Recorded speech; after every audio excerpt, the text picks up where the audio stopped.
Hello बच्चों, प्यारे बच्चों। आज हम कक्षा 5 के हिंदी पाठ्य पुस्तक के दूसरे पार्ट नया समाज बनाएं को पढ़ेंगे। यह एक कविता है। इस कविता में कवि ने ऐसे समाज के निर्माण की कल्पना की है जो एक आदर्श समाज हो, जहाँ के लोगों में वसुदेव कुटुंब की भावना हो, जहाँ एक सबके लिए और सब एक के लिए हो। कवि ने कहा है, एक ऐसा समाज जहाँ सब समानता भाईचारे के साथ मिलजुल कर रहते हो और अपने सुखद भविष्य के सपने बुनते हो। यह सब कुछ कवि ने इस कविता में हमें सिखाया है और बताया है। चलो बच्चों, हम शुरू करते हैं।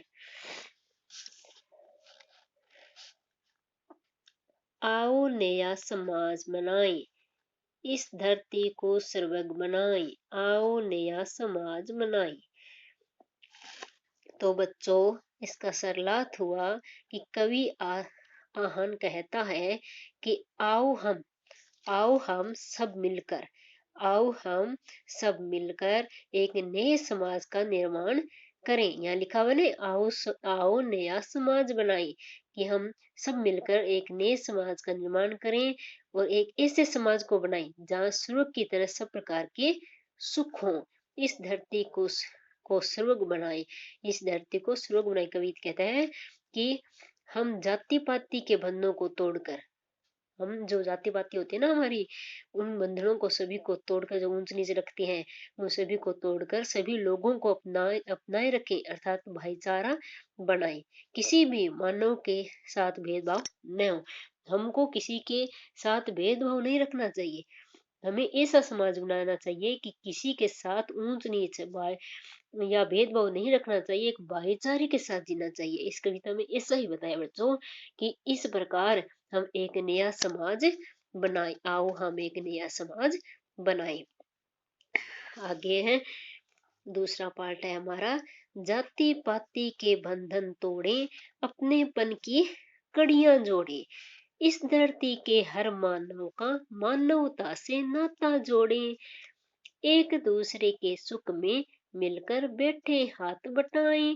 आओ नया समाज बनाएं। बच्चों ये देखो, ये लोग ना सब मिलजुल कर रहते हैं और सब मिलजुल कर ये बातें कर रही हैं और ये एक नया समाज बनाने का प्रतीक है हमारे लिए। ये देखो, आपस में मिलजुल कर रह रहे हैं ना। ये देखो, सब बच्चे एक साथ खेल रहे हैं ना। ये हमारा नया समाज बनाने का एक तरीका बता रही है। जाति पाति के बंधन, जो जाति पाति है उनका बंधन तोड़ो और अपनेपन की कड़ियां जोड़ो, और सब में अपनापन देखो और अपनेपन की कड़ियां जोड़ो। इस धरती के हर मानव को, और इस धरती पर जो भी मानव है, मानवता से नाता जोड़े। और जो इस धरती पर जो भी मानव है, उस मानवता के साथ से नाता जोड़ो। एक दूसरे के सुख दुख में मिलकर बैठे हाथ बंटाएं। कि कोई भी किसी के साथ भी दुख सुख हो, मिलकर बांटे, मिलकर हाथ बंटाएं। हाथ बंटाने का मतलब है कि किसी में दुख पड़ जाए या सुख हो तो उसमें शामिल हो, दुख हो तो उसमें भी शामिल हो। ऐसा नहीं है कि उसके पास सुख है तो हम उन्हें ना देखें, उसके पास बहुत है तो हम इसके साथ ना जाएं। ऐसा नहीं होता बच्चों। तो मिलकर हाथ बंटाएं, आओ नया समाज बनाए और हम ऐसे नया समाज बनाए। वैसे नहीं है हमारे घर में जितने भी सदस्य हैं वो ही समाज है, नहीं, हमें सबको साथ मिलकर लेकर चलना है। तीसरे पार्ट में बच्चों कवि ने क्या बताया है, इस माटी का कण कण चंदन, इसे हम सत सत वंदन। नई रोशनी की किरणें बन, आज सजा दे हर घर आंगन। कवि कवि कहता है कि इस नए समाज में हम मेहनत से काम करने को, कण कण चंदन, हम मेहनत से काम करने को अपने जीवन का लक्ष्य बनाएं, कि हम मेहनत से काम करें, किसी का बनाया हुआ ना ले, किसी को जैसे किसी पर आश्रित ना रहे, हम मेहनत से कुछ बनाए, कण कण चंदन, और इसे हमें हम सत सत वंदन। और कवि कहता है कि हम मेहनत से लक्ष्य बनाए और समाज में ऊंच नीच का भेदभाव समाप्त कर और सभी के दिलों में आपस में प्रेम भाव पैदा करें। क्या करें? प्रेम भाव, नई रोशनी की किरणें बन आज सजा दे इस हर घर आंगन। और अभी कह रहा है कि नई रोशन हम इस भारत माता के अच्छे पुत्र बनकर लोगों के नवीन विचारों को जगाएं और तरक्की और उन्नति पाए, नए ज्ञान का प्रचार करें। इस कविता में हमें नए ज्ञान का प्रचार करें, लोगों को यह संदेश दें कि धरती को आकाश हम सब हैं, हम सब आपस में प्रेम भाव का प्रसार करें।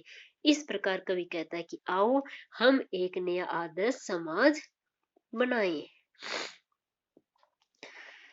चौथी कड़ी है बेटो, देखो, मिलजुल कर आगे बढ़ने का सबके मन में भाव जगाए, आओ नया समाज बनाए, श्रम को जीवन मंत्र बनाए, ऊंच नीच का भेद मिटाए, भारत माता के हम सपूत बन नव जीवन को अलख जगाए, धरा सभी की गगन सभी का यह प्रेम संदेश सुनाए, आओ नया समाज बनाए।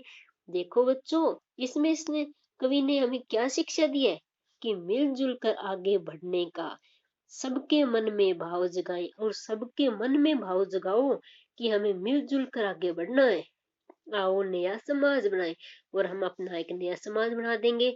श्रम को जीवन मंत्र बनाए, ऊंच नीच का भेद मिटाए, श्रम यानी कि परिश्रम का, हम परिश्रम करके अपने जीवन मंत्र का उच्चार करें और जीवन मंत्र बनाएं और ऊंच नीच का सब भेद मिटा दें, ऊंच नीच किसी से न रखें। ठीक है बच्चों, हमें ऊंच नीच नहीं रखनी है। भारत माता के हम सपूत बन नव जीवन की अलख जगाएं, और भारत माता का एक नए नाम सपूत बने और जीवन की अलख जगाएं, जीवन को एक नई दिशा दें, धरा सभी की गगन सभी का यह प्रेम संदेश सुनाए, आओ नया समाज बनाए, कि धरा सभी की है, धरती सभी की है, गगन सभी का है, यह प्रेम संदेश सुनाए, सभी को यह प्रेम संदेश सुनाए और मिलजुल कर रहे, और आओ एक नया समाज बनाए। तो बच्चों, इस कविता में हमें बहुत सी शिक्षा दी है, उन्हें ग्रहण करें और ऐसे मिलजुल कर रहना चाहिए। सभी बच्चों को ऐसे ही स्कूल में हो तो इसे ऐसे ही खेलना चाहिए, सब मिलजुल कर ऐसे खेलते हैं तो बहुत आनंद आता है। और मम्मी पापा या आपके बड़े ताऊ ताई ऐसे मिलजुल कर रहे तो आपको बहुत अच्छा लगेगा। तो बच्चों, सभी को अपने परिवार को इकट्ठा रखने के लिए ऐसे मिलाते रहना चाहिए सभी से। देखो अपनी मम्मी, देखो पड़ोसन से कैसे साथ साथ में रहते हैं, तो इससे अच्छा लगता है बच्चों। ये देखो सारे एक साथ इकट्ठे बैठे हैं, तो बच्चों हमें ऐसे मिलजुल कर रहना चाहिए। और हमें सभी को यही शिक्षा देनी चाहिए कि ताऊ चाचा पड़ोसी कोई भी हो, उन्हें सबको आपस में मिलजुल कर मिलना चाहिए। तो आज हमारा यह कविता का लेसन समाप्त होता है बच्चों।